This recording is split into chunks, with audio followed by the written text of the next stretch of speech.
Basically देखें, ये जो सारा इलेक्शन है इसमें एक और भी इसका पहलू है।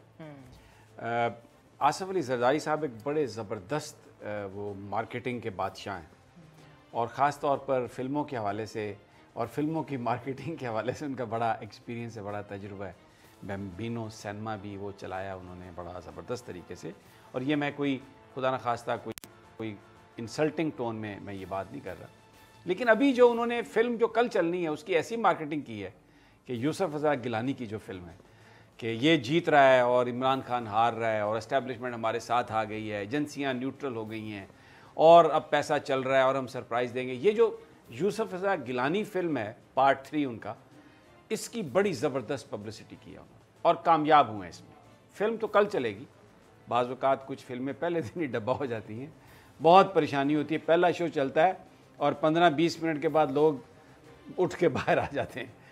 तो ये अभी तक जो मार्केटिंग की है उन्होंने यूसुफ रज़ा गिलानी पार्ट 3 की बड़ी ज़बरदस्त मार्केटिंग की है। क्या ट्रेलर चलाए हैं उन्होंने, इधर से उधर से, फिर यार लोगों ने भी सारी वीडियोस फराहम की हैं, कोई चैट्स भी फराहम की हैं और उसमें उन्होंने भी बड़ा तड़का लगाया, बड़ा ज़बरदस्त एक माहौल गर्म किया है। गरीब को लोग भूल गए हैं, गुर्बत को लोग भूल गए हैं, हॉस्पिटल्स में कैसे लोग मर रहे हैं कोई बात नहीं कर रहा, पीने का साफ़ पानी नहीं है कोई बात नहीं कर रहा, करोड़ों अरबों की इन करप्ट लोगों की बात हो रही है। टीवी स्क्रीन पर इस वक्त थिएटर लगे हुए हैं, चल रहे हैं शो, और कमाल के जनाब इन्हीं लोगों की बात हो रही है और वो जो असल गरीब आदमी है उसकी कोई बात नहीं हो रही। लेकिन बहरहाल ये भी जो फिल्म है, मुझे लगता है कि कल खान का गंडासा चलेगा, वैशी जट का जो गंडासा है ना, जालिम न्याजी कल गंडासा चलाएगा और वो जो मुट्ठी भर चावल है ना आसिफ अली जरदारी के हाथ में, वो यूं सारे लुढ़क जाएंगे, फैल जाएंगे।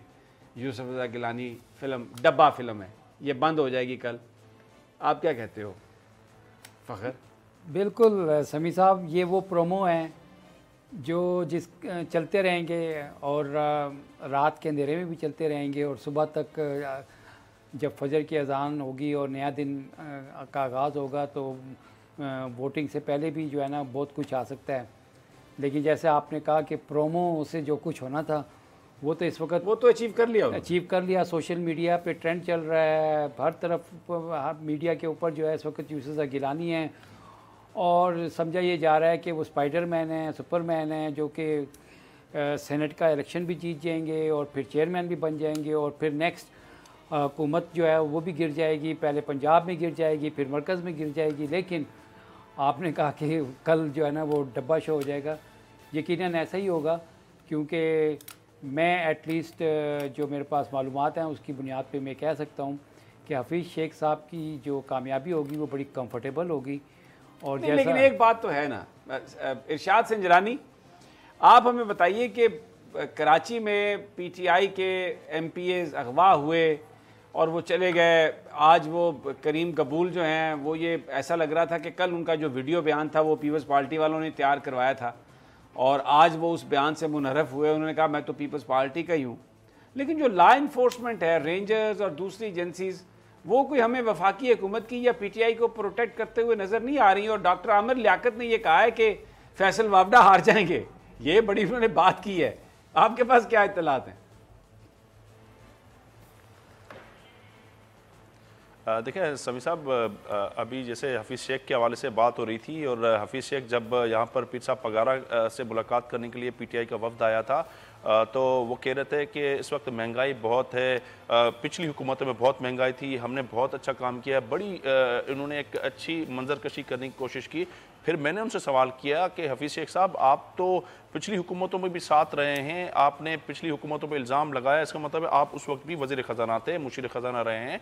तो फिर वो जवाब नहीं दे सके। मैंने उनको कहा कि आप महंगाई की अभी बात करें, इमरान खान हुकूमत आई, पहले फंसी हुई थी इतने कर्जे, तो आप उस वक्त वज़ीर ख़जाना थे, फिर आपकी नाकामी है, तो फिर ये महंगाई है और फिर पीटीआई वाले आपको वोट क्यों दें? तो फिर वो उनका जवाब भी नहीं दे सके थे। और असद उमर भी फिर वो पीर साहब पगारा बीच में पड़े और सदर इंशा और तो हफीज़ शेख साहब की इस वक्त पोजीशन जो 50-50 है वो तो पॉलिटिकल बात थी। मैं ये कह रहा हूँ कि जो फेडरल एजेंसीज हैं वो भी हम देखते हैं कि इस वक्त कोई पीटीआई को कुछ ज़्यादा मदद नहीं कर पा रही, उनके मेंबर्स को प्रोटेक्ट नहीं कर रही। वो कह रहे हैं हमारे एमएनएस अगवा हो गए और 3 एमपीएस तो अगवा हुए ही हुए नज़र आ रहा है।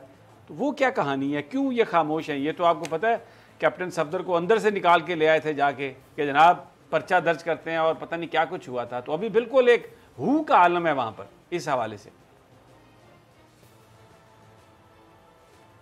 देखिए बिल्कुल इस हवाले से आपने, क्योंकि रेंजर्स एक जो है लॉ इन्फोर्समेंट एजेंसीज है और एजेंसी है और वफाकी इंटर मिनिस्ट्री के अंडर काम करती है, लेकिन मुझे नहीं लगता कि अगर उनको एप्लीकेशन पीटीआई की तरफ से दी गई होगी तो कैसे नहीं अगर वो प्रोटेक्ट करेंगे, क्योंकि वफाकी हुकूमत पीटीआई की है। और अगर ऐसी कोई बात है तो अभी तक कोई खत लिखा नहीं गया रेंजर्स के डीजी रेंजर्स को या फिर आईजी आपकी बात समझ में आ गई। अगर रेंजर्स को आप कहेंगे रेंजर्स तो फिर ही वो उस पे वो करेंगे, लेकिन अगर उनसे कोई रिक्वेस्ट ही नहीं करेगा तो वो फिर तो नहीं। ठीक है, हमारे साथ ही रहिए।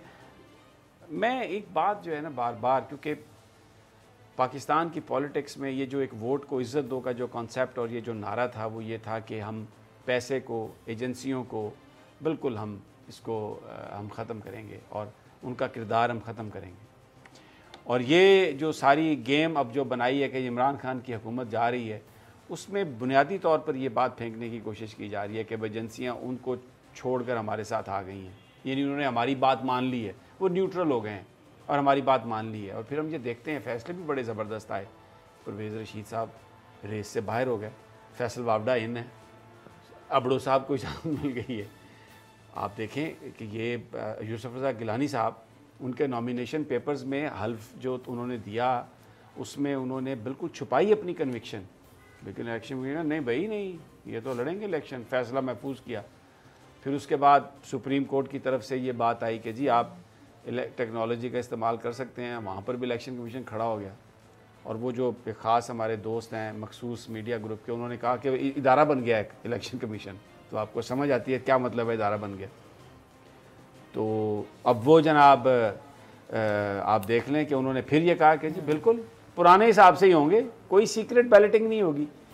तो ये जो एक परसेप्शन है, ये कल लोग जब वोट देने जा रहे होंगे एमपीज़, क्योंकि यहाँ पर अक्सर लोग जो है ना वो पंजाबी में कहते हैं ना चढ़ दे सूरज दे पुजारी, ये भी उनके जहन में होगा। डेफिनेटली होगा, क्योंकि जहाँ ये माहौल समी साहब क्रिएट किया गया है हुकूमत को दबाने के लिए और हुकूमत को फ्रस्ट्रेट करने के लिए, वहाँ पे इस माहौल का एक असर जो जिसने वोट कास्ट करना है उसका जो सियासी मुस्तकबिल है उसके ऊपर भी आएगा। क्योंकि अब जिस तरह से चीज़ें एक्सपोज हो गई हैं too on a serious note, उसमें डिस्क्वालिफिकेशन भी आ सकती है और फिर उसके बाद उसके पकड़ा जाना जो है, जैसे मैंने आपको बताया कि आपने जिस तरह से आपके रिपोर्टर्स ने सूबाई मंडियाँ जो थी उसके रेट बता दिए, तो वफाक में भी इस वक्त जैसे प्राइम मिनिस्टर तो कह।